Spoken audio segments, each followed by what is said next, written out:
Introducción, ¿por qué no nos platicas? Este libro se publicó en una forma distinta hace 22 años, con una colección, hay algunas historietas que se repiten, añadiste, han pasado 22 años, y fue un libro que hay un texto de Luis Humberto Croswell que lo explica, que muchos autores, muchos seguidores de la historia pedían, y era un secreto a voces, que esto era una obra muy interesante, y pues finalmente lo pudiste volver a publicar, y aquí lo tenemos. Entonces, platícanos un poco el origen, para empezar por ahí, ¿no? ¿Cómo empieza esta colección?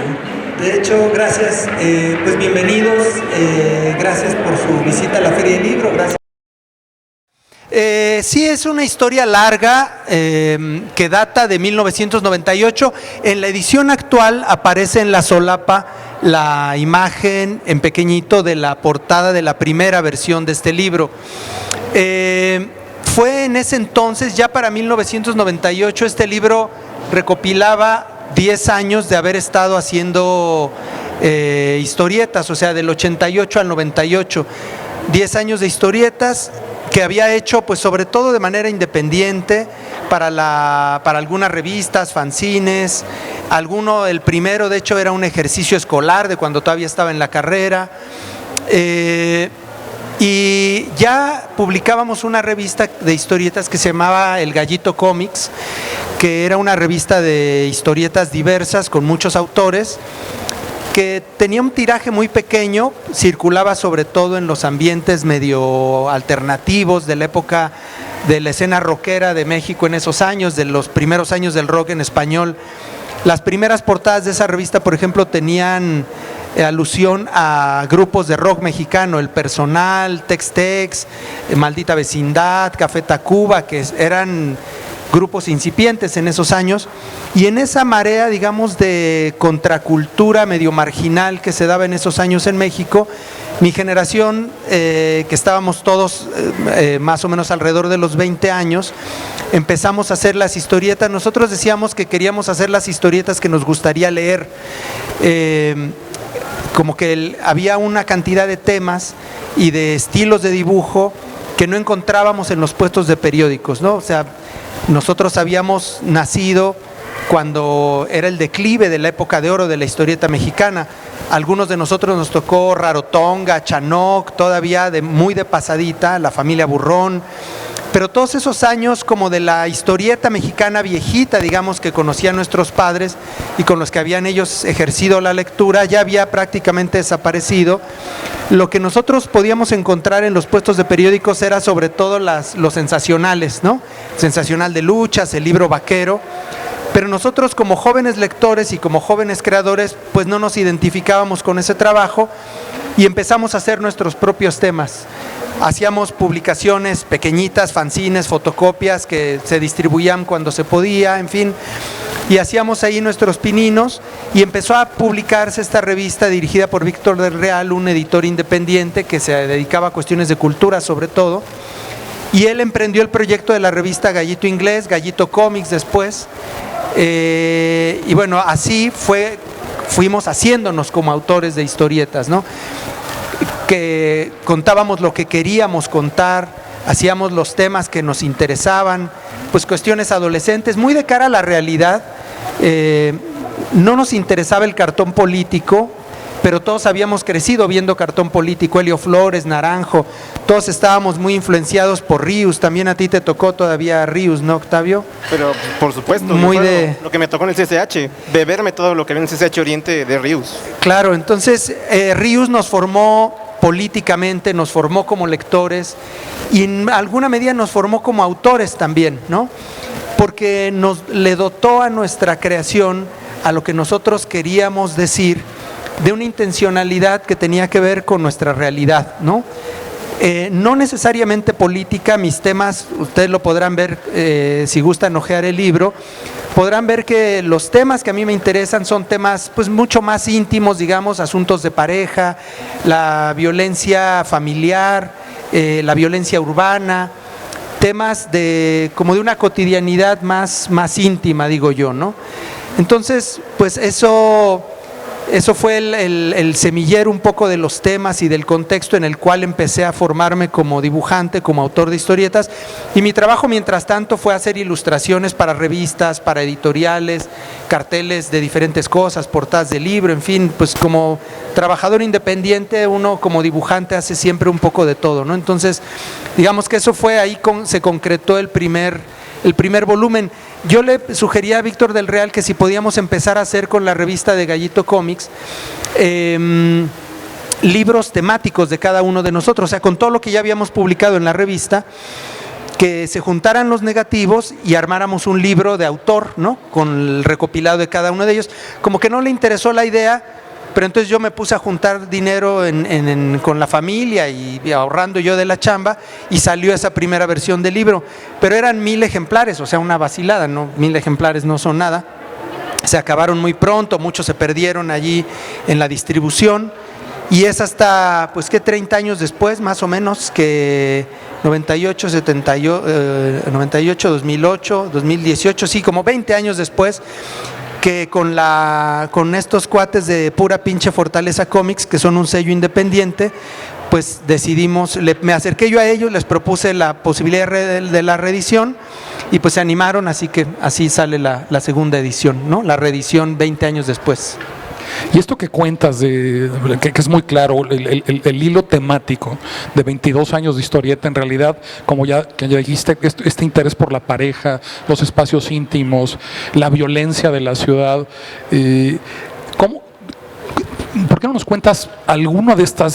Son como 25, 26, ¿no? 39 historietas. 39 historietas. Hay un par que a mí me gustan mucho, pero me parecen, lo primero que te diría es que el golpe, mi primera lectura fue muy textual. O sea, veía las imágenes, que son muy atractivas de veras, como dice Ricardo, además mezclando blanco y negro y color, hay de todo, pero el texto me pareció muy potente, ¿no? Yo aquí les voy a leer nada más esta historieta, que son 4 páginas, se llama La noche, el miedo, y el texto es un poema, y creo que hay varias de estas historietas que yo las leí como un poema, y después le puse atención a las ilustraciones, pero pensando, y esta es mi lectura idiosincrática y personal, que yo las hubiera ilustrado de otra manera. Porque escuchen el texto un poco para que se den una idea. Ahora les enseño la página, pero estas 3 páginas leen así: la noche es hostil. Es hostil porque es larga, es fría. La soledad en ella parece aún más desnuda, descarnada. Las cosas se asientan en su sitio y crujen. Un hombre se asoma a una ventana y contempla la nada. Dentro de la habitación, una mujer se desprende lenta e irremediablemente de su sangre. La niña llora a solas, escondida en un closet. Una familia de músicos, en la peor esquina de toda la intemperie, se compacta contra sí misma y mastica lentamente la hostia amarga de su hambre. Aquella mujer, con sus 3 hijos, sale de entre las sombras y echa a andar hacia ningún lado.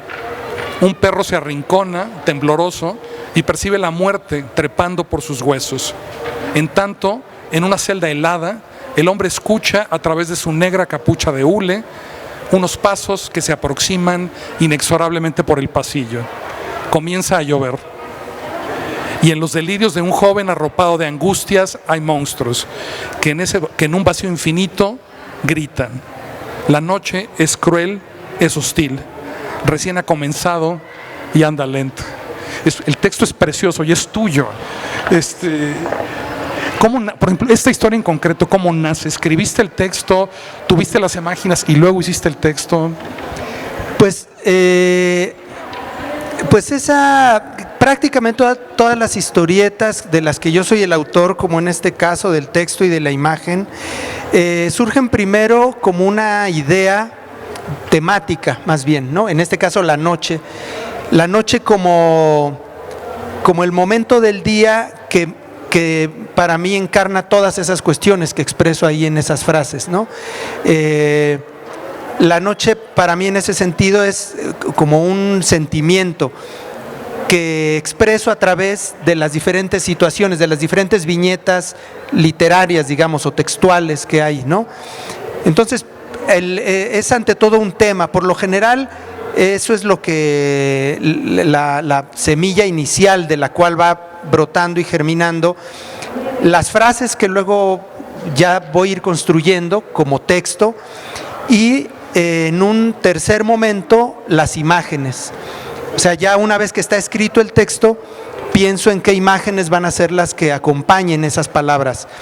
Es muy importante que en la historieta, sobre todo en la historieta actual, las imágenes no se limiten a reproducir lo que ya dicen las palabras, ¿no? Las imágenes no tienen que repetir lo que dicen las palabras. Entonces, procuro dejar en las palabras solo aquellas que son tan poderosas y tan evocadoras y tan fuertes en su contenido, digamos, emocional, que prácticamente no haya manera de representarlas con imágenes. De tal manera que la imagen que acompañe esa palabra o profundice ese sentimiento o incluso lo redirija hacia otra forma de ese sentimiento. Entonces, para mí es muy importante que la palabra y la imagen expresan cada una emociones que pueden ser complementarias pero distintas, en el sentido de que las palabras tienen un poder único que solo las palabras tienen, y la idea es que las imágenes tengan ese poder que solo la imagen tiene, ¿no?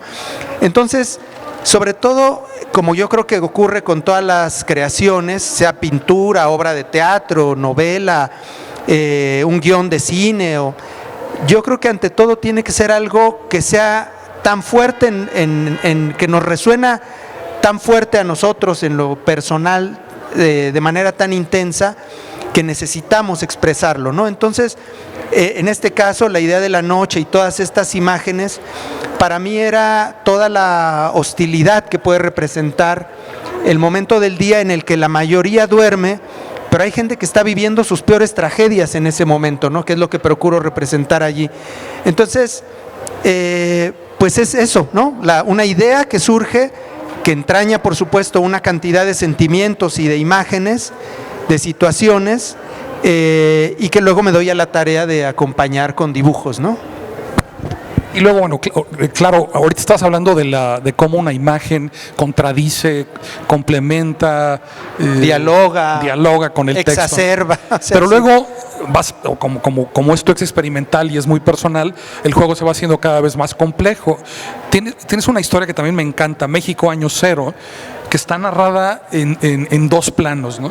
Si ven no sé si alcanzan a ver, en la parte de abajo de la página hay una tira con una historia, y el resto de la página va contando una historia, pero también a dos voces, ¿no? Una pareja que se está dejando y estás viendo el punto de vista de él y el punto de vista de ella. Entonces, casi que podrías decir que está narrada para mí en tres planos, no en dos, ¿no?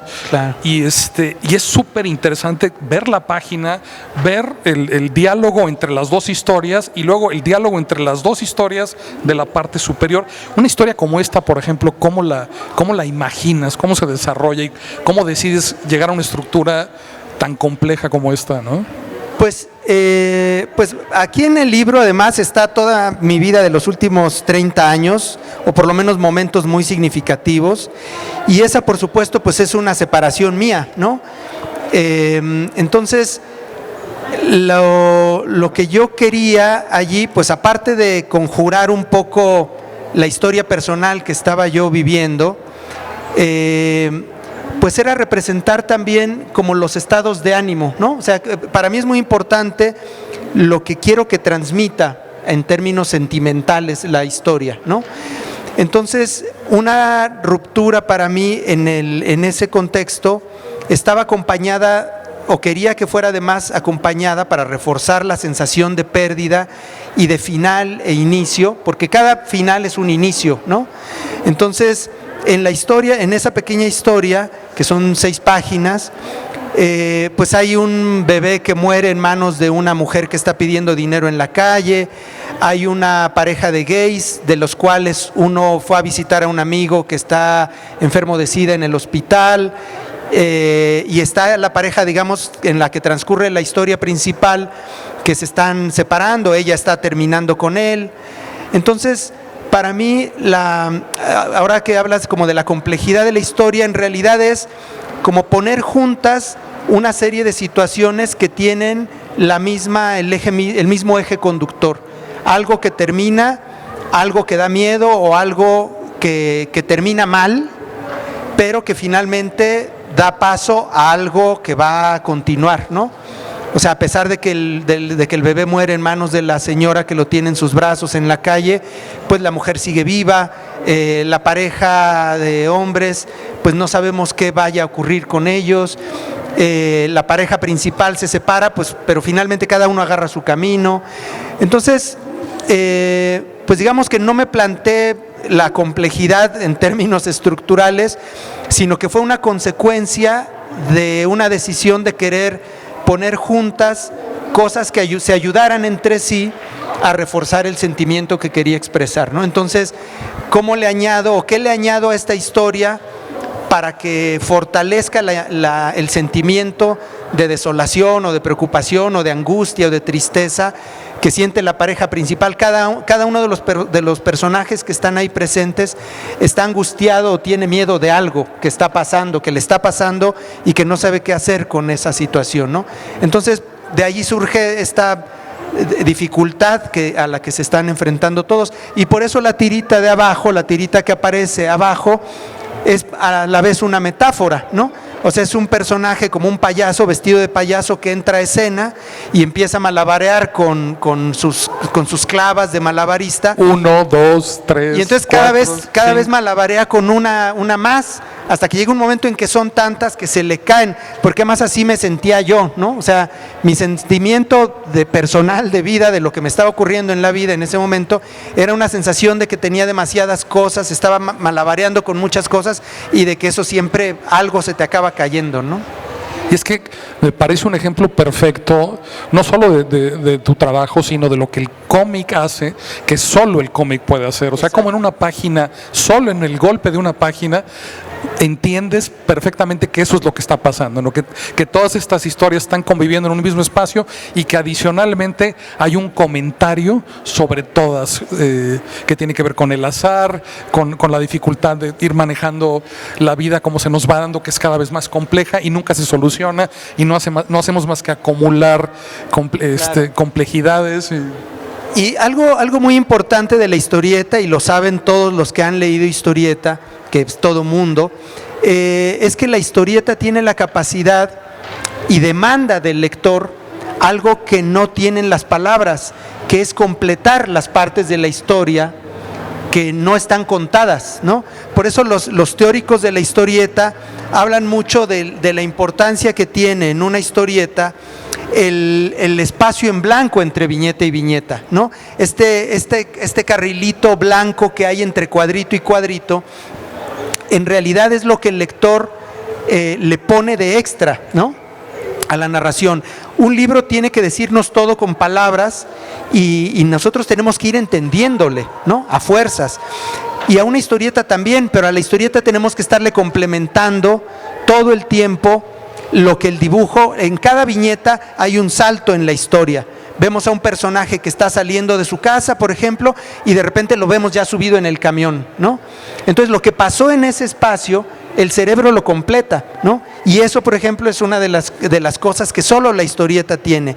Esta capacidad de demandar del lector un complemento en la narración que puede, a veces pasa un año o mucho tiempo entre viñeta y viñeta, y el lector tiene que entender eso, y la literatura que utiliza solo palabras tiene que explicárselo nítidamente, explícitamente al lector.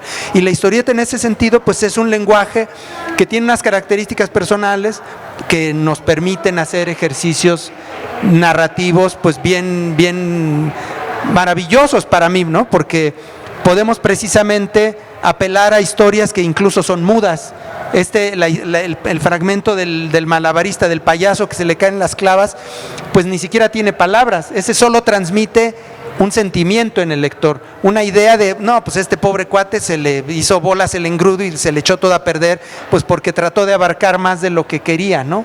Que si uno lo lee acompañado de la historia que está viendo arriba, pues entiende cuál es la intencionalidad que tiene una historia en relación a la otra, ¿no? Creo que Octavio quería decir algo. No, digo, es que eso que estabas diciendo ahorita, Ricardo, exactamente poner en viñetas o en dibujitos exactamente lo que quiere, lo que dice el texto, es un error de novato, creo yo. Claro, el propio claro. cine y la propia historieta lo dicen. Si ya lo estás poniendo en dibujos, si ya lo estás narrando con dibujitos, ya no lo pongas en texto, ¿no? Claro, claro. Ve por otro canal, pon otra cosa, no lo sé. Insisto, es como de primer año, pues, ¿no? Sí, la cosa es que crecimos y la literatura y los libros ilustrados durante muchos años tenían esta condición de creer que la imagen era solo adorno, ¿no? O acompañamiento. no. Las primeras novelas de aventuras que yo leí de joven, las novelas de Salgar y de Julio Verne, tenían imágenes cada tanto en algunas páginas, pero eran imágenes que se limitaban a reproducir alguna parte de la historia nada más. Textual, ¿no? Y se pensaba que la historieta, por lo mismo, era una lectura para niños o para analfabetos o para gente que le costaba trabajo leer cosas serias, ¿no? Digamos, o cosas Serias, importantes. Como que, ¿lees monitos? No, pues entonces quiere decir que eres como menor de edad, ¿no? No. Es como, pues manejas bici, pero le tienes que poner llantitas a la bici para no caerte, ¿no? Como si la imagen cumpliera ese papel de facilitar a alguien minusválido o incapaz de leer algo serio o importante. Entonces ponle muñequitos para que se entretenga, ¿no? O para que se divierta, o para que... Y en ese sentido, pues efectivamente la historieta y la narrativa gráfica, creo que uno de los desarrollos más importantes y más valiosos que ha tenido en los últimos años es precisamente la condición de que la imagen tenga un valor tan importante como el que tienen las palabras, ¿no? Incluso ni mayor ni menor, sino que simplemente, y además la historieta, al igual que algunos libros ilustrados, no hay manera de leérselos a alguien por teléfono, por ejemplo, a diferencia de una novela. Una novela se la puede uno leer por mensajes de voz a la novia o a mi amigo o a mi hijo, lo que sea, pero una historieta no, un dibujito no lo puedes platicar, ¿no? Entonces la historieta hay que verla, o sea, sí tiene que ser un acto absolutamente presencial, ¿no? Claro, claro. Entonces eso, pues creo que es importante destacarlo, sobre todo siempre me gusta comentar esto en los contextos de las ferias del libro, porque los adultos tienden a menospreciar los stands de libros ilustrados, porque piensan que, a ver eso, no son libros ilustrados, entonces es para niños y no me incumbe, ¿no? O sea, como que no va a haber nada allí que me interese porque pues son libros con muñequitos, ¿no?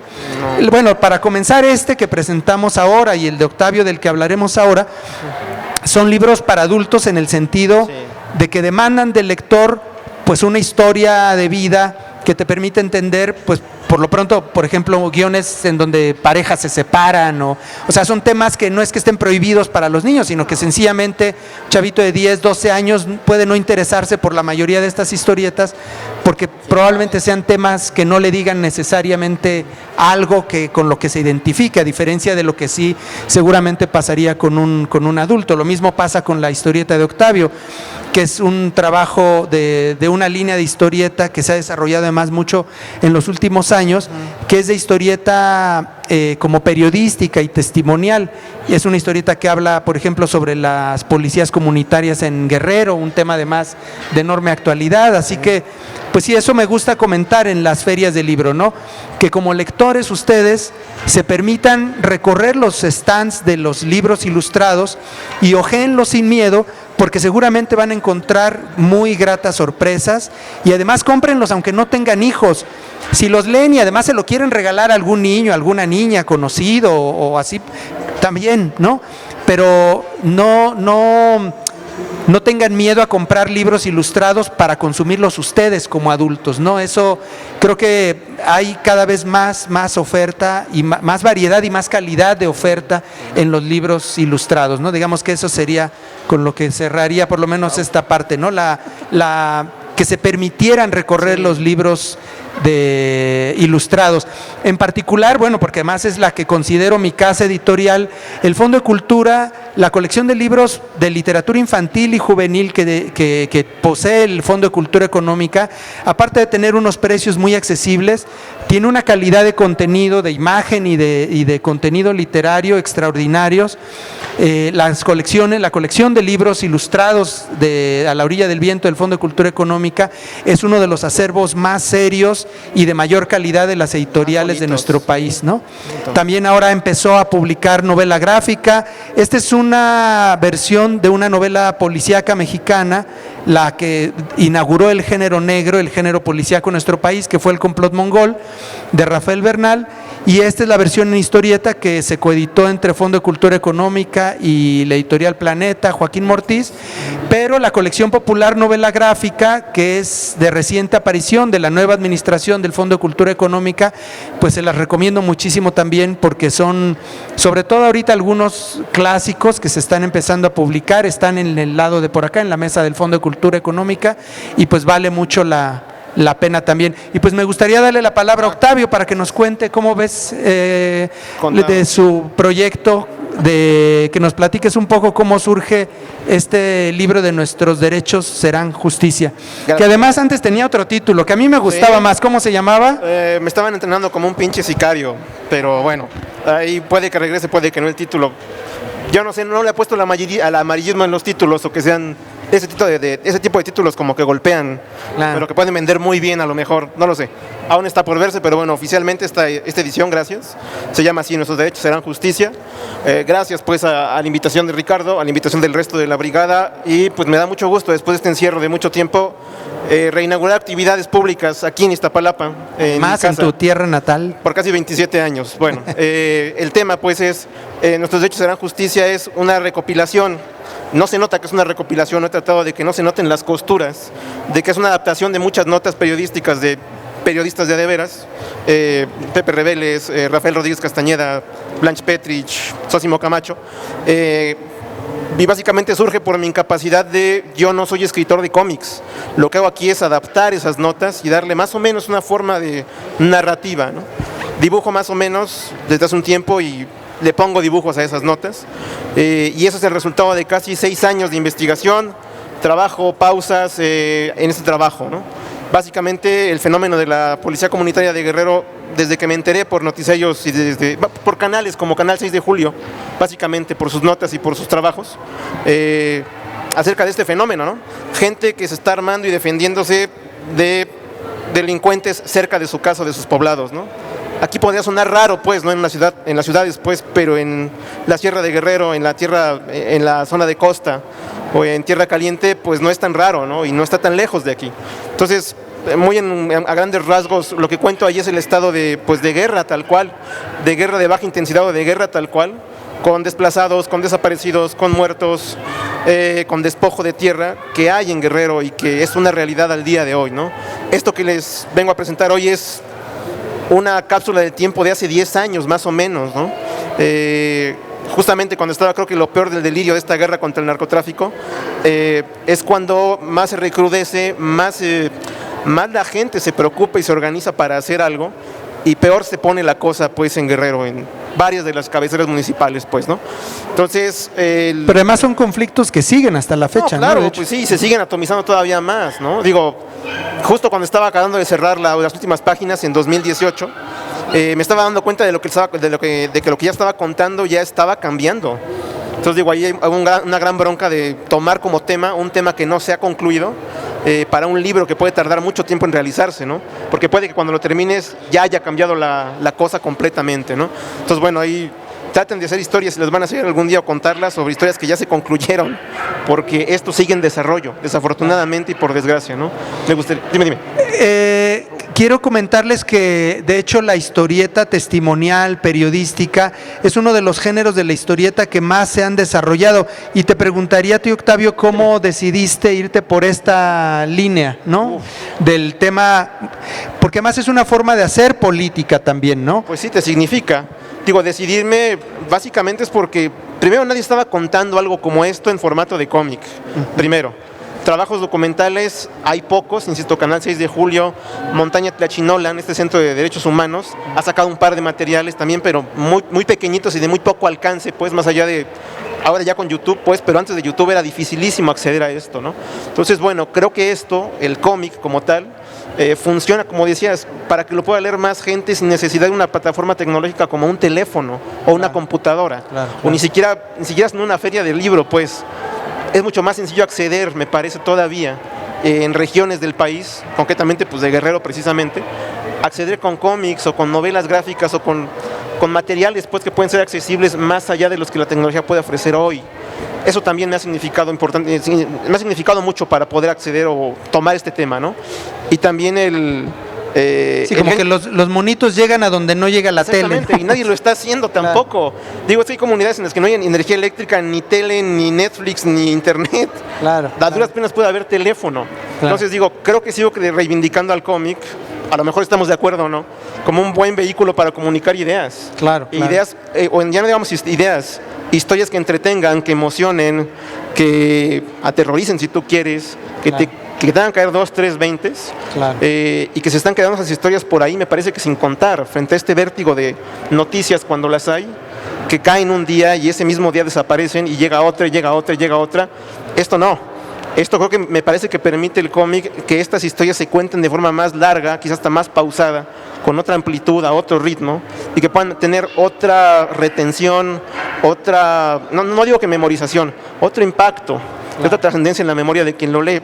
Por ahí van los tiros de por qué elegir esto. Y te digo, pues nadie lo está haciendo. Y digo, tampoco creo que es un éxito de negocios hablando de historias, pero alguien tiene que contarlas.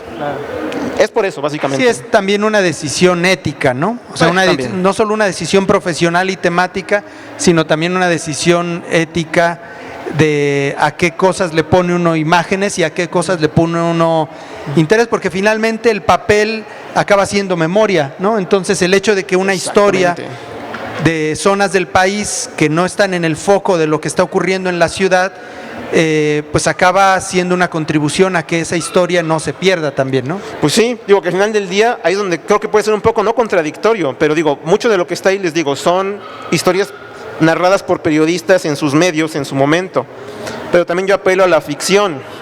Digamos que si esto fuera cine, sería una docuficción, por así decirlo, porque hay notas que pues yo no sé si existió fotografía, no sé si hay material fílmico o en video o algo. No, si existe yo no lo tengo. Entonces entra la parte de recrear literalmente segmentos y páginas que no sé si ocurrió realmente así, pero a partir de fotos, a partir de los testimonios, a partir de los trabajos periodísticos, recreo, ¿no? Y digo, ahí intercalo también finalmente textos que son literalmente copia y pega de las notas de los periodistas. Entonces ya está hablando alguien que a lo mejor en la nota no tiene rostro porque ni hay foto, ¿no? O no hay ni video.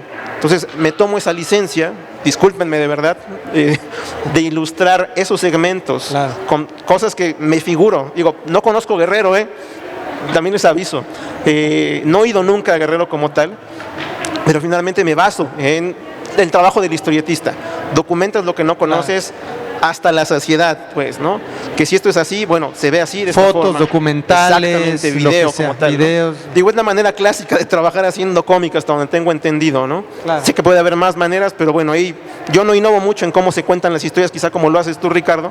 Soy quizá más duro o más directo al final del día a la hora de contar esto, ¿no? Estoy finalmente empezando a agarrar mi cancha, este es mi primer trabajo de largo aliento, y la idea, bueno, es no replicarlo, pero continuarlo con otra cantidad de historias que no saben ustedes, hay por ahí que no se están contando, me parece, y que son verdaderamente interesantes. Eso. Y tu proceso, como le preguntaba a Ricardo, estás dibujando, estás documentando, como ya nos explicaste, en periódicos, en documentales, pero en ese momento estás dibujando, ya empiezas a definir la estructura de la narración secuencial, o en qué momento empiezas a dibujar, ¿no? Digo, sí, cuando leo algo empiezo a figurar, esto está re bien para una secuencia que tiene que verse esto y esto, cuando empiezo a leer o cuando escucho la nota. Porque más aquí tú pudiste elegir los textos que querías ilustrar. O sea, no hubo alguien que te diera el guión, Octavio, ilustra esto. No. Entonces, de todo lo que leías, decías, este reportaje, esta parte de este reportaje está ilustrable, está bueno dramáticamente para que tenga monitos, ¿no? Sí, digo, después de la lectura, y no de una, sino de muchos documentos o muchas notas, es cuando empiezo a ver, esto puede servir para esto. Esa fue, creo que la parte previa de trabajo, o lo que yo llamaría la parte de la mesa de producción previa a ponerme a dibujar nada, ¿no? ¿Qué notas? ¿Cuáles van a entrar? ¿En qué momento? Esta puede funcionar para esto no estoy seguro. Y ahí empiezo a dibujar, como decías, aquí, en la mente, pero hasta que ya me pongo yo enfrente de la computadora, porque yo no dibujo en mesa como quizá lo haces tú, Ricardo. Yo lo hago directamente en computadora, no hay una página que exista como tal. Es cuando yo empiezo a ya armar de una manera muy rápida, muy esquemática, nada como queda al final. Los cuadros, quién tiene que aparecer, qué tiene que aparecer. Pero discúlpenme, antes de eso, primero pongo los globos de texto. Y después de los globos de texto, con todo y la puntita esta, los deltas pues que tienen los globos, es ya después dónde van a caer los dibujos. Cuántos, qué, detalles sobre qué cosa, si aquí hay espacio como para extendernos y encontrar cosas que no está diciendo la nota, o que no la está diciendo claramente, pero a lo mejor implícitamente sí lo dice. Si es la ciudad lo que queremos ver y que no dice finalmente el texto, en tal ciudad, en tal lugar ocurrió esto, o el lugar donde ocurrió tal juicio se veía de esta forma, no lo dice, ¿no? Entonces también ahí digo, aquí tiene que haber espacio, y aquí ya más bien por ritmo, y por no cansarme, no yo dibujando, sino no cansar a quien me esté leyendo, qué más poner, qué más contar más allá del propio texto, ¿no? Que hable del entorno, de lo que ocurre, cómo está vestida la gente, si hace calor o si hace frío, si es de día o si es de noche, si está la gente atemorizada, si está expectante a que algo ocurra. Eso no lo dice la nota. Entonces más bien yo empiezo a figurar cosas alrededor de esa nota como tal, ¿no? Te estoy hablando de las primeras 6 páginas de mi libro, ¿eh? No te cuento más, ¿no? Y todo el libro o las 100 páginas que lo componen fue un ejercicio de esto, ¿no? O sea, el texto nada más te da como para llenar 2 globos o 3 a lo mejor. Y el resto me parece que toca figurar y contar más cosas que a lo mejor en otras notas lo cuentan, pues, pero no cabe finalmente decirlo ahí mismo. Entonces, sin texto, pones tal cual o ilustras algo de otra nota dentro de la propia narrativa que ya traes o la secuencia que estás poniendo. Es una información sobre lo que sentían las personas o el ambiente, la descripción de la noche, del lugar y eso, a lo mejor viene en un documento diferente del que en sí estás ilustrando. Sí. Y entonces ya tú lo unes y es tu trabajo de narrador visual. Exacto. Digo, todo esto que les estoy contando así de rápido, lo tuve que hacer en 5 meses más bien, que fue el cierre de edición de ese libro, ¿no? Digo, no ha sido el mejor proceso, pero lo cierto es que habla también del lugar donde hacemos cómic. No hay una industria de cómic en este país. Entonces, bueno, esto me lo han editado en el extranjero y con límite de tiempo, ¿no? Entonces, todo el trabajo de esas 100 páginas hubo que hacerlo a marchas forzadas. Esto mismo que a lo mejor suena como a ocurrencia, pues probablemente ocurrió de tal forma, porque en la prisa y en el vértigo de poder contar todo lo que quería en ese tiempo tan limitado, ya no digamos las páginas, nada más en el tiempo que me dieron para cerrar el libro, hubo que hacerme de recursos. Me hubiera gustado hacerlo con más calma, tomarme a lo mejor no 4 meses, sino a lo mejor el triple de eso. Pero la historieta siempre ha tenido esa característica, ¿no? De ser hecha siempre porque nos hemos muy dejado. a las carreras. No, porque pero nos es que hemos dejado. Cuando o sea, además es que históricamente la historieta pues se hacía para los periódicos y ahí el tiempo era crucial.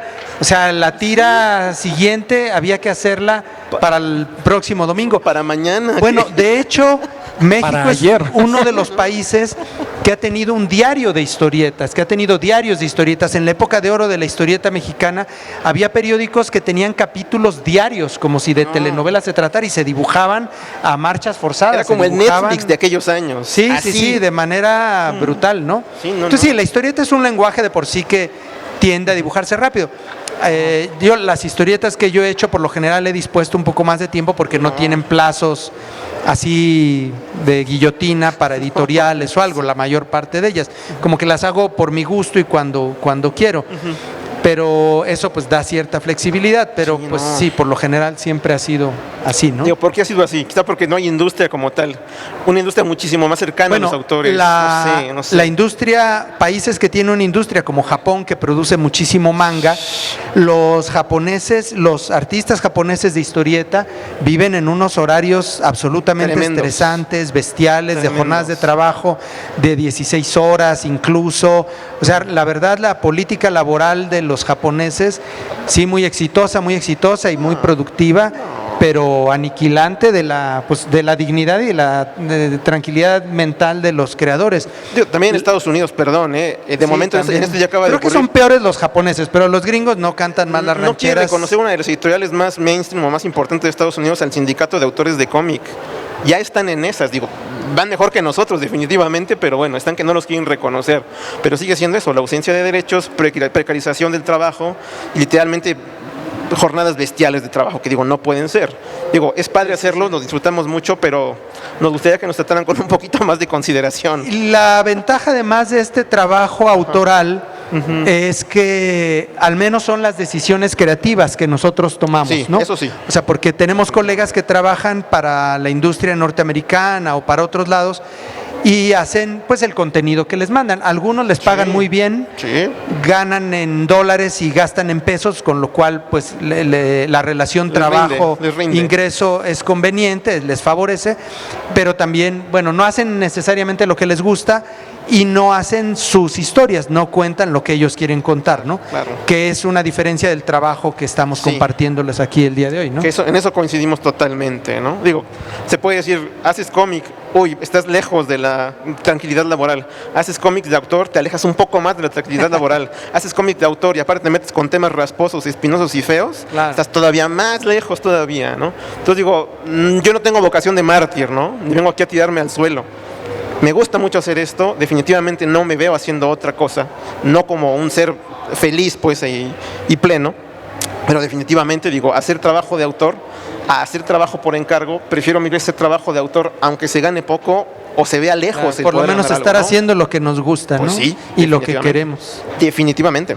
Pues espero que les quede claro, después de oír las voces de dos creadores aparentemente tan disímbolos, uno intimista, el otro casi periodístico, pero al final del día el medio es el mismo y los méritos y el viaje que representa darse la oportunidad de leer estos libros, de veras que vale la pena. Yo soy arquitecto y le comentaba a Ricardo antes de subir que en mi adolescencia leí muchísimos cómics, los cómics que se leían en los puestos de periódico en México, básicamente superhéroes y archis y cosas fantásticas, pero siempre como arquitecto, que era ya en ciernes en ese momento, la estructura siempre me llamó mucho la atención, cómo se organizaba esa información dentro de la página, dentro del arco de las 24 páginas de esos cómics de grapa, pero con los años fui descubriendo, y más ahora desde que estoy en la brigada, que la brigada, esto viene de Paco Taibo y como ya explicó Ricardo, pues también lo está aplicando como criterio a la editorial del Fondo de Cultura, que está incluyendo una línea específicamente dedicada a las creaciones gráficas, llamen las novelas gráficas, narraciones secuenciales, en fin, porque esto es algo específico que está evolucionando y que realmente es una experiencia que se parece a la literatura, que se parece al cine, pero que es singular y que de veras yo como apasionado de esto, Fuego Lento para mí fue, como les decía al principio, un gratísimo descubrimiento. Yo había leído El complot mongol, que de alguna manera es convencional en el sentido que es una adaptación guionizada de una novela que tiene los méritos de Ricardo, pues es cómo solucionar los arcos en las páginas, pero Fuego Lento me parece doblemente interesante porque es un espejo de Ricardo, pero también es un retrato de la posibilidad, de la promesa del cómic. Nos decía que lo comparaba con un poemario, pero también lo comparo con una especie de cañón de luz que dice, pues el cómic puede hacer todas estas cosas, ¿no? Y lo pueden experimentar en las 100 páginas que tiene este maravillosísimo libro, que por cierto solo tenemos 7 copias y que Ricardo nos va a decir ahora tiene un super paquete, porque además trajo camisetas. No tenemos el complot mongol porque está fuera de... ¿Agotado? Está bien, ¿no? Y aprovecho el micrófono para decir Fondo de Cultura haga una segunda edición. Esto tiene que salir en la colección popular. Va a salir el próximo año, ya me decía Ricardo. Sí, está por salir a finales de año, sale ya de imprenta un nuevo título de una historieta que hice de una adaptación de un cuento de John Steinbeck, de un relato de John Steinbeck, un escritor norteamericano que me gusta mucho, y es un título que va a salir en la colección popular novela gráfica. Okay. Por lo pronto pues está el Fuego Lento, esperemos que el complot pues acabó relativamente pronto porque Está chido. apareció en 2017, fueron 6,000 ejemplares y prácticamente está agotado. Cámara. Entonces, si lo ven por ahí, pues cómprenlo porque ya son los últimos ejemplares. Y de aparecer una siguiente edición, aparecería ya no en esta versión en pasta dura, tan mona, tan bonita como salió la primera vez. Ahorita el Fuego Lento que está presentándose por acá lo traemos en un paquete, el libro solo en 200 pesos, su precio normal es de 300, pero la posibilidad que da el traerlo directamente el autor pues permite hacer el descuento que se queda a la librería, entonces ese descuento ustedes se benefician de él y lo pueden comprar por 200 pesos. Ahí en el puesto de la brigada, ahí donde Lalo y Rosita están levantando la mano en este momento, justo ahí detrás. Ahí se puede conseguir. Y en paquete, si quieren, salió la edición de la playera, que es la imagen de una de las portadillas del libro, y el paquete de playera y libro está en 350, las dos cosas, si quieren llevarlos. Hay también playeras de las del complot del Filiberto García. Vean nomás qué chulada, y además firmada por atrás, es una chulada. De esas también hay playeras por allí señor policía. con la brigada. Y el libro de Octavio, que es el de Nuestros derechos serán justicia, ese está en 300 pesos, edición artesanal, son 100 piezas, quedarán unas 15. Están firmados los ejemplares por Octavio, están numerados, es una edición especial que se hizo, está editado en España y son ejemplares que le enviaron al autor porque ganó un concurso de... El primer concurso de novela gráfica internacional. La Pobla de Farnals, un municipio de Valencia que se le ocurrió hacer un concurso de narrativa gráfica, me favorecieron con además, ese premio. Modesto Octavio, no lo mencionó desde el principio, lo comento yo, es una historieta ganadora de un premio internacional en España. Así que bueno, traes un par de ejemplares que son los que quedan. Y también este otro cómic pequeñito de Mercado Negro, ¿cómo se llama? Ya el último anuncio rápido. Historia de México X, básicamente es una postal de 3 tiempos dentro de la llamada Guerra Sucia, esta que tanto se menciona últimamente, con 3 testimonios. Básicamente es eso. Son testimonios de la época de la violencia política, del echeverrismo, ¿no? Más o menos. Ándale, 70-73, básicamente. Son testimonios de guerrilleros y de gente que participó en la actividad política de esos años que Octavio convirtió en historieta. Ya hay un segundo volumen, próximamente ya lo tendremos impreso, pero bueno, físicamente además, solamente eso. Chambeador el Octavio. Pues tiene que salir, ni modo. Iztapalapeño, orgulloso iztapalapeño, además, Octavio Jiménez. Hay que apoyar al talento local, eso es importante. Claro. No, a los cómics buenos, nada más. Si no les gusta, no se lo lleven. Sí, no es obligación por iztapalapeño, sino porque es de gran calidad. Eso sí. Pues estamos prácticamente terminando, ¿no, José Ramón? Nos quedan 2 minutitos más. Quisiera nada más aprovecharlos para recordarles que además, ya hablaron de todas las ofertas, 200 pesos para que se lleven una antología de 22 años de trabajo de Ricardo, pero también, si no tienen los 200 pesos, si tienen 10, 12 o 15 pesos nada más, en el stand del Fondo de Cultura Económica. ¿Los tenías por allí o ya se los llevaron? Te los di, los tienes, ¿tienes tu maleta ahí? A ver. Se los enseño, porque se los di a Ricardo para que me los firme, que es la otra ventaja de que... No están allá abajo en esa mesita. Digo, estos son los 7 títulos de la colección Vientos del Pueblo, que son como cómics, son de grapa, son cuentos ilustrados. Ricardo, han salido 55 a la fecha, y Ricardo ha ilustrado 7 de ellos. Todos distintos y maravillosos. También aquí van a ver, si compran los 7, pues el rango de estilos, porque como buen creador y como son textos tan distintos, hay un texto Loxchila, que es un texto, una crónica periodística de Fabricio Mejía Madrid, hay un cuento de Juan Villoro maravilloso, Yo soy Fontana Rosa, que bueno, les enseño. Pone a Juan Villoro, lo dibuja a Ricardo en un equipo. El cuento incluye un equipo de fútbol en el que Villoro juega con Kafka, con Tolstoy, con autores, y es divertidísimo el cuento y está ilustrado maravillosamente. Entonces, pues si tienen nada más 12, 10, 15 pesos, pasen al puesto del Fondo de Cultura y de veras llévense alguno de estos trabajos de Ricardo, no se van a arrepentir, y pues búsquenlo.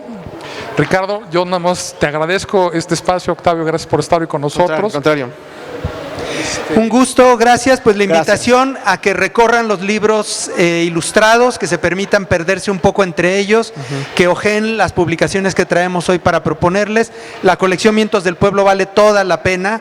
Hay una infinidad de títulos. Yo he estado muy contento ilustrando los que me ha tocado ponerles imágenes. Le tengo especial cariño a este de Chaplin, que son 2 textos pequeñitos de un escritor peruano que era marxista y que escribió sobre las 2 primeras películas de Chaplin, y al cual no me pude resistir la tentación de proponerle a la editorial una historieta. Precisamente en una historietita de 2 páginas cuento yo un poco de quién estamos hablando, cuando hablamos de Mariátegui, ¿no? José Carlos Mariátegui era un escritor peruano, murió muy joven, marxista él, de una actividad política tremenda en sus pocos años que vivió, que pasó por este mundo, una vida de novela, y me parecía importante platicar en una pequeña historietita quién era José Carlos Mariátegui, para que se entendiera también un poco el sentido de los textos que había escrito él sobre Chaplin. Les digo que a este le tengo yo especial cariño, 12 pesos, pero la verdad es que cualquiera, me encanta también el de Villoro, el texto de Rosario Castellanos que me tocó ilustrar, el de... Relámpagos de agosto, ¿no? Los convidados de agosto. Convidados de agosto. Los relámpagos son Es el de Ibargüengoitia, claro. Bueno, la oferta ahí está. Eugen, también las publicaciones de Octavio. Gracias. Ha sido un placer estar con ustedes, con la brigada, con la gente de aquí de Iztapalapa, y pues nos seguiremos viendo por allí. Muchísimas Mucho gracias. gusto, muchas Muchas gracias. gracias. Muy buenas noches. Por su tiempo.